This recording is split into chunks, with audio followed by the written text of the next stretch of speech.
Hello दोस्तों, नमस्कार। स्वागत है आपका हमारे चैनल एग्ज़ाम जर्नी में।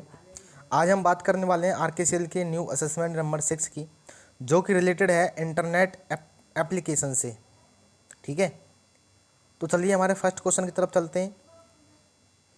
फर्स्ट क्वेश्चन है, ई कॉमर्स का वह आयाम जो राष्ट्रीय सीमाओं के पार वाणिज्य को सक्षम बनाता है उसे क्या कहते हैं? उसे कहते हैं विश्वव्यापी पहुंच, इंटरनेशनल ट्रेड। ठीक है, राष्ट्रीय सीमाओं के पार वाणिज्य को बनाता है जो इंटरनेशनल ट्रेड।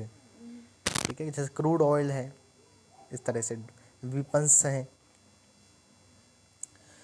नेक्स्ट क्वेश्चन है, सोशल नेटवर्किंग साइट की प्राथमिक विशेषता क्या है जो उपयोगकर्ताओं को इमेज और शॉर्ट वीडियो साझा करने की अनुमति देती है? तो ये होती है हमारी स्टोरीज। ठीक है, जैसे हम सोशल मीडिया पर स्टोरीज लगाते हैं ना, उसके बारे में बात कर रहा है। स्टेट अपडेट्स नहीं होगी, स्टोरीज होगी। ठीक है, अगला है, किसी ऑनलाइन शॉपिंग साइट पर शॉपिंग कार्ट का प्राथमिक कार्य क्या होता है? शॉपिंग कार्ट क्या होता है? खरीदने के लिए वस्तु चयनित करना। ठीक है, ऐड टू कार्ट लिखा आता है ना शॉपिंग वेबसाइटों में। इसका मतलब यह है कि हम इस वस्तु को, ये हमें पसंद है, इसको हम बाय भी कर सकते हैं, तो उसको क्या कर दिया, एक तरीके से हमने चूज करके रख लिया। ठीक है, जब मन में होगा तो हम उस वस्तु को खरीद लेंगे। ईडीआई क्या है? ईडीआई क्या है? इसका मतलब होता है, EDI B to B commerce से होता है। बी टू बी का मतलब होता है बिजनेस टू बिजनेस। इसमें जो नॉर्मल लोग होते हैं, एक तरीके से कंज्यूमर जो होते हैं, उनका कोई रोल नहीं होता। ये बड़ी बड़ी कंपनी आपस में अपने व्यापार को करती हैं। ये जो होता है वो बी टू बी की श्रेणी में आता है। बी टू बी का मतलब होता है बिजनेस टू बिजनेस। इसके लिए क्या आवश्यक है? ईडीआई। अगला है, डिजिटल हस्ताक्षर का उपयोग किया जाता है। यह सुनिश्चित करता है कि इलेक्ट्रॉनिक डॉक्यूमेंट प्रमाणिक है। डिजिटल सिग्नेचर क्या प्रस्तुत करता है कि ये जो डिजिटल डॉक्यूमेंट है वो वेरीफाई किया हुआ है, वो सही है। ठीक है, अगला क्वेश्चन है, सोशल नेटवर्किंग साइट्स का प्राथमिक उद्देश्य क्या है? दूसरों के साथ जुड़ना और बातचीत करना। नॉर्मल सा क्वेश्चन है, सभी जानते हैं। अगला क्वेश्चन है, किस प्रकार का ई कॉमर्स एक दूसरे के साथ व्यवहार करने वाले उपभोक्ताओं पर केंद्रित होता है? ठीक है, तो ये होता है C to C, consumer to consumer. ठीक है, इसमें जो लोग होते हैं वो आपस में ही एक दूसरे से व्यापार करते हैं। इसमें बड़ी कंपनी या बिजनेस का कोई रोल नहीं होता। इसको हम बोलते हैं सी टू सी। ठीक है, ईडीआई का मतलब होता है इलेक्ट्रॉनिक डाटा इंटरचेंज। अभी आया था ईडीआई क्यों आवश्यक, ईडीआई किसके लिए आवश्यक होता है? वैसे बी टू बी के लिए। अब ईडीआई का मतलब होता है इलेक्ट्रॉनिक डाटा इंटरचेंज। कौन सी social media network site professional photo और विजुअल कंटेंट शेयर खोजने पर केंद्रित होती है? तो ये कौन सी है? इंस्टाग्राम है। ठीक है, याद रखिएगा इसको, क्या है? इंस्टाग्राम।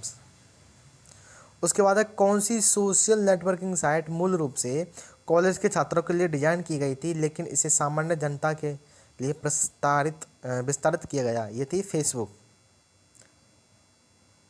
फेसबुक को सबसे पहले कॉलेज के जो स्टूडेंट थे उनके लिए ही चला गया था, लेकिन इसको पूरी दुनिया के लिए फिर विस्तारित कर दिया गया। फेसबुक के जनक कौन है? फेसबुक किसने बनाया? मार्क जकरबर्ग ने, है ना। Father of Facebook, Zuckerberg. एक डिजिटल हस्ताक्षर क्या होता है? डिजिटल जो होता है वो केवल सेंडर के लिए विशिष्ट रूप से टाइप करके इलेक्ट्रॉनिक रिकॉर्ड का प्रमाणीकरण होता है। ठीक है, digital product B to C मतलब business to consumer e commerce के लिए सबसे उपयुक्त है, क्योंकि वे क्या होते हैं? वे बड़े पैमाने पर अनुकूलित और व्यक्त किए जा सकते हैं, खरीद के समय वितरित किए जा सकते हैं, और वस्तु जैसे प्रोडक्ट हैं। ये सभी आंसर सही हैं। ठीक है, उपरोक्त सभी आंसर हो जाएगा इसका। अगला क्वेश्चन है, सोशल मीडिया प्लेटफॉर्म पर लाइक या हार्ट बटन का उद्देश्य क्या होता है? तो अनुमोदन करना, प्रशंसा व्यक्त करना कि हम इस पोस्ट से खुश हैं, ये पोस्ट हमें पसंद है। इस तरह से सोशल मीडिया पर क्या करना? लाइक करना। लाइक का मतलब ये तो है कि हमें ये पोस्ट पसंद है, हमें इसको पोस्ट को देखकर अच्छा लगा।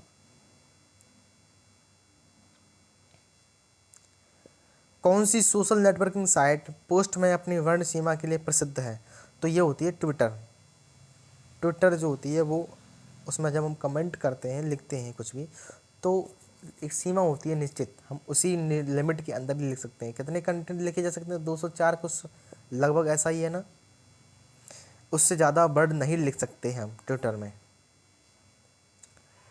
निम्न में से कौन सी सोशल नेटवर्किंग साइट व्यावसायिक नेटवर्किंग और नौकरी सर्च के लिए जानी जाती है? ये होती है लिंक्डइन। ठीक है, लिंक्डइन जो वेबसाइट है उसके द्वारा हम जॉब सर्च कर सकते हैं। ठीक है, जॉब के लिए होती है ये। बाकी फेसबुक, इंस्टाग्राम, स्नैपचैट ये हमारी सोशल मीडिया नेटवर्किंग साइट है। अगला क्वेश्चन है, ई कॉमर्स के प्रारंभिक वर्षों के दौरान वित्त पोषण का प्राथमिक स्रोत क्या था? वित्त पोषण का प्राथमिक स्रोत क्या था? उद्यम पूंजी निधि। ठीक है, ई कॉमर्स के प्रारंभिक वर्षों के दौरान इसका आंसर क्या है? वित्त उद्यम पूंजी निधि। बड़ी खुदरा कंपनियां नहीं होंगी, बैंक के ऋण नहीं होंगे, प्रारंभिक सार्वजनिक प्रस्ताव नहीं होंगे। सही आंसर है ऑप्शन नंबर 4। ईबे किस सेगमेंट का उदाहरण है? ईबे, तो ईबे जो होता है वो ना तो B2B होता है, ना तो C2B होता है, ना ही C2C होता है। ठीक है, ईबे इनमें से कोई नहीं होता है, तो सेगमेंट नहीं है ये इनमें से। ईबे क्या होता है जरा कमेंट में जानकारी दीजिए, ईबे का मतलब क्या होता है? ऑनलाइन शॉपिंग में आमतौर पर कौन सी भुगतान विधि संक्षिप्त नाम COD से जुड़ी होती है? तो ये होती है कैश ऑन डिलीवरी। ठीक है, हम सामने से सामान लेंगे, उसको सामने से पेमेंट भी देंगे, तो उसको बोलते हैं कैश ऑन डिलीवरी। जो आजकल जो शॉपिंग वेबसाइट है वो भी प्रोवाइड कराती हैं कैश ऑन डिलीवरी फैसिलिटी कस्टमरों के लिए। अगला क्वेश्चन है, डिजिटल हस्ताक्षर मैसेज के लिए क्या प्रदान नहीं करता? Authentication, non repudiation, confidentiality, integration. तो इसका आंसर है कॉन्फिडेंशियलिटी। डिजिटल हस्ताक्षर जो होता है मैसेज के लिए कॉन्फिडेंशियलिटी प्रदान नहीं करता है। नेक्स्ट क्वेश्चन है, डिजिटल हस्ताक्षर क्या है? तो डिजिटल हस्ताक्षर जो होते हैं वो एनक्रिप्ट की गई जानकारियाँ होती हैं। ठीक है, डिजिटल सिग्नेचर एनक्रिप्ट की हुई जानकारियाँ होती हैं। ठीक है, हस्तलिखित हस्ताक्षर नहीं होंगे, स्कैन किए हुए हस्ताक्षर भी नहीं होंगे, और बाइनरी फॉर्म में हस्ताक्षर भी नहीं होंगे। सही आंसर है ऑप्शन नंबर C, एनक्रिप्ट की गई जानकारियाँ। अगला क्वेश्चन है, ई कॉमर्स का प्रारंभिक रूप क्या था? तो यह था EDI, इलेक्ट्रॉनिक डाटा इंटरचेंज, यही होता है ना। कौन सा G2C सर्विसेज का उदाहरण नहीं है? G2C का मतलब होता है गवर्नमेंट टू कंज्यूमर। गवर्नमेंट की कोई इसमें स्कीम का फ़ायदा जब कंज्यूमर को पहुंचा दिया जाता है तो उसको हम कहते हैं गवर्नमेंट टू कंज्यूमर। ठीक है, और ये होता है eBay.com। अब समझ में आया eBay? eBay क्या होता है? अभी ये क्वेश्चन आया था eBay, तो वो एक शॉपिंग वेबसाइट नहीं है, वो होती है गवर्नमेंट टू कंज्यूमर से रिलेटेड eBay.com। ठीक है, अगला क्वेश्चन है, निम्न में से कौन सा ई कॉमर्स के प्रमुख प्रकार में से एक नहीं है?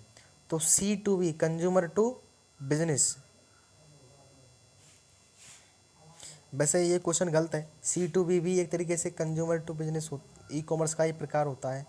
ये सभी consumer business to C, B2C, C2B, B2B, C2C ये सभी ई कॉमर्स के प्रकार हैं। ठीक है, ये आंसर इसमें गलत है, इसको हम गलत करेंगे। ये सभी ई कॉमर्स के प्रकार होते हैं। ठीक है, नेक्स्ट क्वेश्चन है, सोशल मीडिया प्लेटफॉर्म पर हैशटैग शब्द क्या दर्शाता है? हैशटैग क्या मतलब? हैशटैग का मतलब ये होता है कि भाई जो सोशल मीडिया पर डले हुए कंटेंट हैं उनको डिवाइड कर दिया जाता है। ठीक है, क्रिकेट के कंटेंट अलग आएंगे, बॉलीवुड के कंटेंट अलग आएंगे, हॉलीवुड के कंटेंट अलग आएंगे, सिनेमा के कंटेंट अलग आएंगे, वेब सीरीज़ कंटेंट अलग आएंगे, तो स्पोर्ट्स कंटेंट अलग आएंगे। तो ये इसको डिवाइड करता है हैशटैग। ठीक है, EDI आवश्यक है। EDI किसके लिए आवश्यकता है? eBay.com के लिए आवश्यकता है। वैसे बिजनेस टू सी B2C के लिए भी आवश्यकता है। नेक्स्ट क्वेश्चन है, निम्न में से कौन सा एक लोकप्रिय ऑनलाइन बाजार है जहां व्यक्ति और व्यवसाय उत्पाद बेच सकते हैं? तो ये होता है eBay, eBay.com। वैसे ये क्वेश्चन में गड़बड़ी है, eBay तो G2C की श्रेणी में था, नहीं। निम्न में से कौन B2C का उदाहरण नहीं है? तो eBay.com। बिजनेस टू कंज्यूमर का उदाहरण ये नहीं हो सकता। बिजनेस, हाँ, अमेजन.com ये है, डेल.com ये है, लास्टमिनट.com ये भी हो सकता है। बड़ी कंपनियां जब अपने सामान को कंज्यूमर को पहुंचाती हैं तो ये B2C की श्रेणी में आता है। ठीक है, तो इसी से हमारे क्वेश्चन ख़त्म होते हैं। मिलेंगे आपसे नए सेशन के लिए, तब तक के लिए थैंक यू।